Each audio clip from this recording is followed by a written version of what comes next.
All right, so we are back. There are several different tools that we can use for SMR. In this case, we're going to use a pretty soft foam roller. This is the foam roller that you were given by the doctor, correct? Okay. We're also going to be probably looking at whether or not we can use a ball for you for getting into the pectorals. But we'll look at that in a second. First, we're going to start by doing the thoracic spine. Okay, so that's going to happen in this area right beneath the scapular to about right here in the mid-back. Okay, so what I want to, I'll show you what we're doing really quickly. If you move out of the way for 1 second. Sure. And then we can walk here together. Okay, we're going to start in a really good, strong position. Form is really important here. We don't want to reinforce bad habits as we're trying to correct the body's bad habits, right? So we're going to start, your hips are going to be on the floor, strong legs, right, keeping in alignment. As you move that foam roller towards the mid of the spine and into the bottom of that scapula, you're probably going to want to raise your hips just a little bit to get into it. Now, there's a couple of different ways. The NASM video showed it with the arms like this, and then you kind of extend back. But they also have NASM videos where they're still holding a pretty strong posture and holding the chest up a little bit.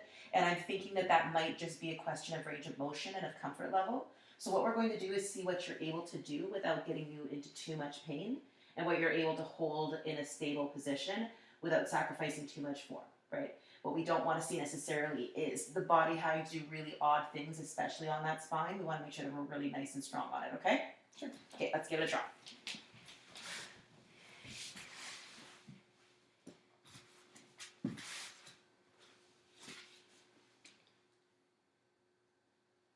All right, when you're ready, you can kind of go in and see. And you can roll down a little bit. How does that feel? Yeah, okay. Are you feeling any tension in that area?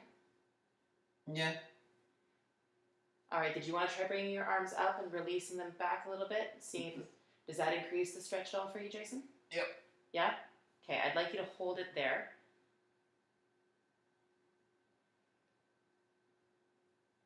Keep breathing. Breathing is really important. That's a big part of how muscles learn to release, is that we need to, again, not further contract them, right? Mm-hmm. You're about halfway done. Are you feeling that starting to release a little bit? Yeah. The visual that a friend of mine gave me when I was doing this is picture putting a big scoop of ice cream into a hot skillet, and then it just kind of slowly melts. I always wondered why you would want to melt ice cream in a skillet, and I was thinking about eating it. Okay, I'll just wait.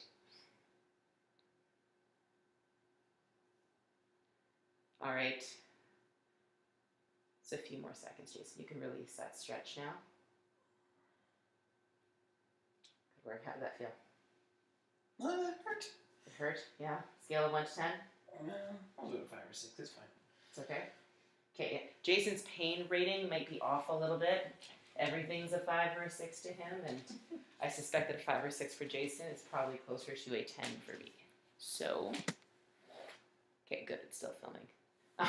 It weirds me out when the screen goes dark. Okay, so we're going to move right on. We're going to get into the lats, okay? So the lats are another area that can get affected. It's really easy to foam roll the lats, and so we're going to hit that, and we're going to talk a little bit about the pectorals as well. Because we've got overactivation happening not only in this area, in the trapezius and that whole group, but also in the chest, right? And so it's going to be inhibition on either side, and then there's underactive muscles on either side as well that are at play in this, okay? So, to get into the lats, okay, your lat group is right here, kind of under your armpit area. And if you're anything like me, you'll know them when you feel them. You're going to take the arm up over the body. And again, holding good form on your body.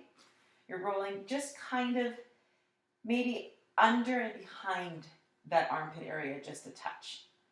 Right? And you'll probably feel a spot of tension there. And when I hit it really well, I can feel that radiating into my shoulder and actually down my back as well. Okay, so let's see if we can get into it. Extending the arm up overhead.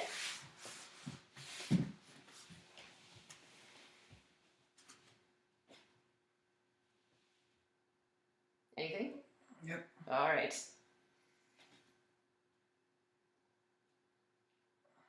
Keep breathing. Can you bring this arm down for me and relax a little bit? Awesome. Good job.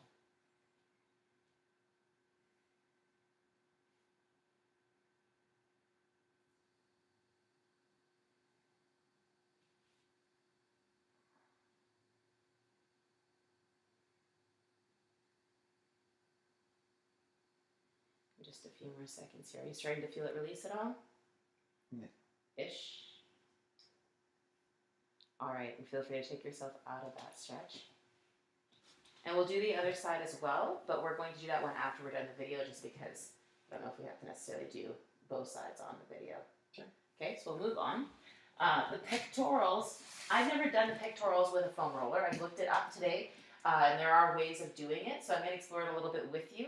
The way that I usually do it, which I'll show you afterwards, is I use a ball and I use a wall, right? And I'll push the ball up against the wall, and I find that a more effective way of getting into it. I also will do that for my traps, but I'm a little bit concerned that your traps are so tight right now that that actually might be a little bit more advanced than what we're ready to get into. Okay? Okay. So, pectoral group.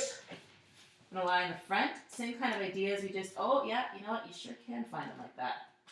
Okay, so just kind of above that breastbone, into the middle of your body, right around at the armpit level is where I expect you'll find some of that tension. You and I actually have the exact same distortion pattern. I just have it to a much, much lesser degree. So everything that you do is very similar to what I should be doing too. So we can do them together. It'll be like date night, stretching it out, right? Yes? This is how couples date? No, we suck at this. All right, try. Go.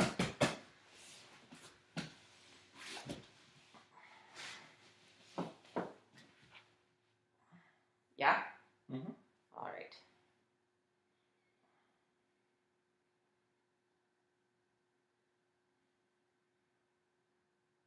Make sure you breathe.